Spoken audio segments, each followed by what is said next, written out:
तुम्ही पाहत आहात MCN न्यूज मराठी। अकोला शहरातील मलकापूर भागात शनिवार 18 ऑक्टोबरच्या सायंकाळी एका फटाका केंद्राला आग लागल्याने नागरिकांची एकच तारांबळ उडाली।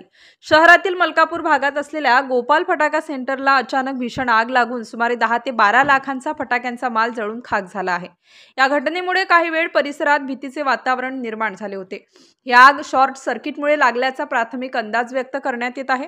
दरम्यान आग लागताच अकोला महानगरपालिकेच्या अग्निशमन दलाने तात्काळ घटनास्थळी धाव घेऊन आगीवर नियंत्रण मिळविले। अग्निशमन दल व नागरिकांच्या तात्काळ सहकार्यामुळे मोठा अनर्थ टळला। अन्यथा स्फोटक पदार्थांच्या उपस्थितीमुळे आजूबाजूच्या इमारतींनाही धोका निर्माण झाला असता। या घटनेनंतर शहरात फटाका विक्रीबाबत सुरक्षेचे प्रश्न पुन्हा ऐरणीवर आले आहेत।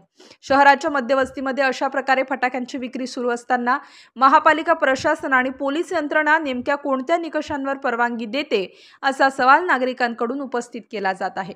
MCN न्यूज मराठी करिता धनराज सपकाळ, अकोला।